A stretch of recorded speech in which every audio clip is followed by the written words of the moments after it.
will now consider agenda item 33, entitled Prevention of Armed Conflict. In connection with this item, the Assembly has before it a draft resolution issued as document A/67/L.63. Members will recall that under agenda item 33, the Assembly adopted Resolution 67-259 at its 74th plenary meeting on April 26, 2013.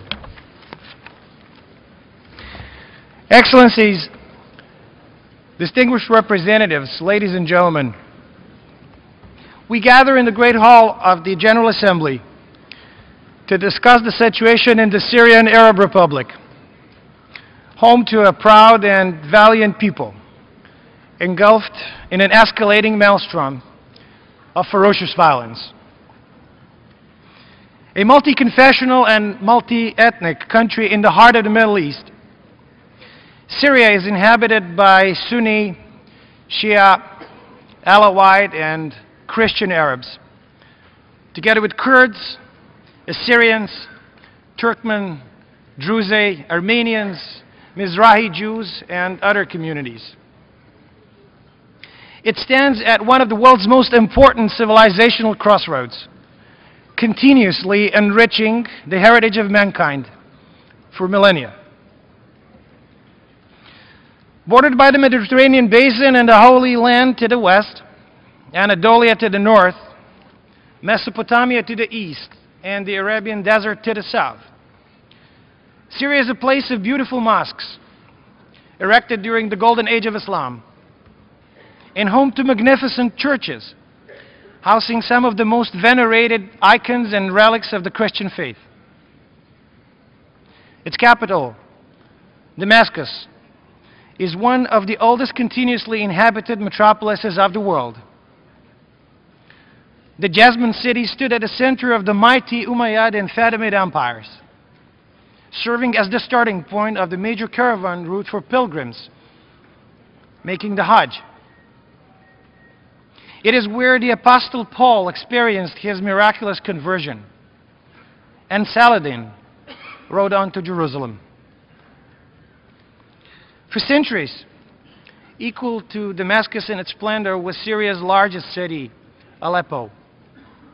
As a terminus of the Silk Road, it basked in its greatest glory under the rule of Saif al-Dawla, whose royal court attracted renowned philosophers and poets such as Al-Farabi and Al-Mutanabi.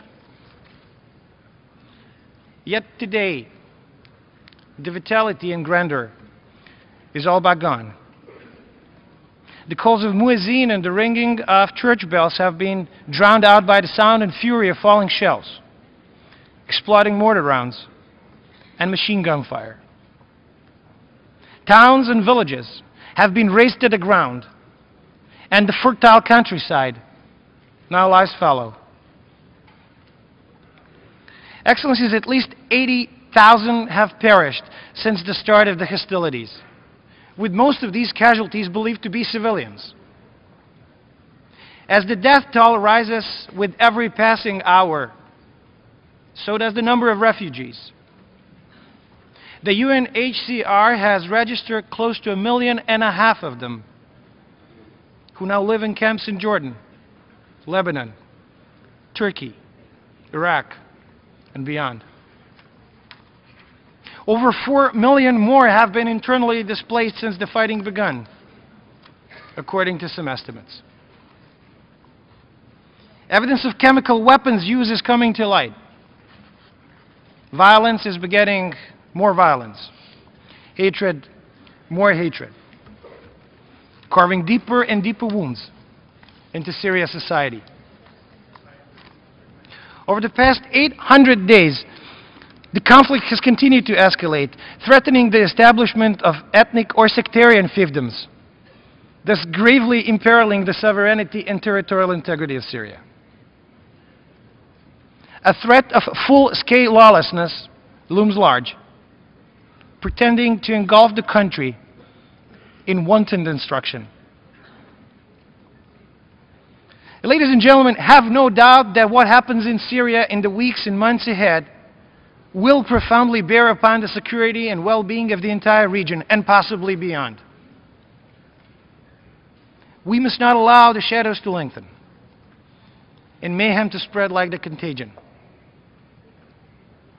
Succumbing to the despondency of the status quo is a prescription for a disastrous future of growing estrangement, multiplying crisis, and uncontrollable reivindications.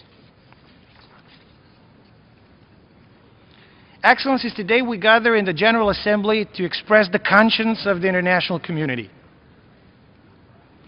But our efforts must be put in the service of endeavors to bring about the immediate unconditional cessation of hostilities and induce the conflicting parties to engage in dialogue.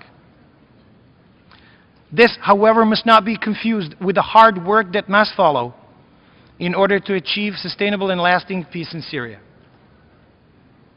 We should strive to build on the agreement reached by the Action Group last June in Geneva and reinvigorated a few days ago in Moscow to get the political process off the ground, enabling the citizens of Syria to begin reconciliation and, in the end, freely determine their nation's future.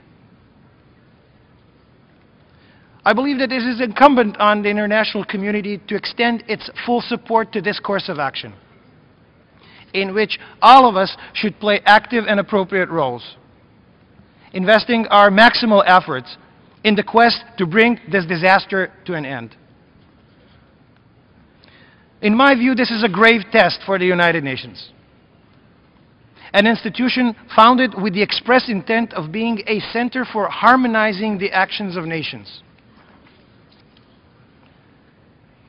Should we fail to stop the perpetuation of what is fast becoming the most horrific humanitarian catastrophe of our times, then common, simple decency will demand us to ask in all candor, quo vadis, UN?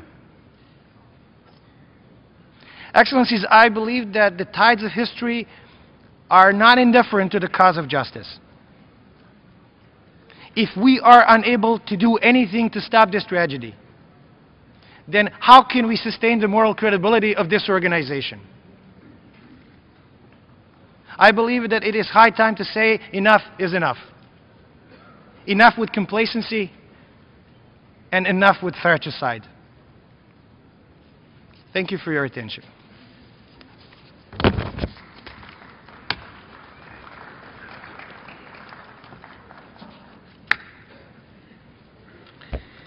I will now give the floor to the distinguished representative of Qatar to introduce draft resolution A/67/L.63.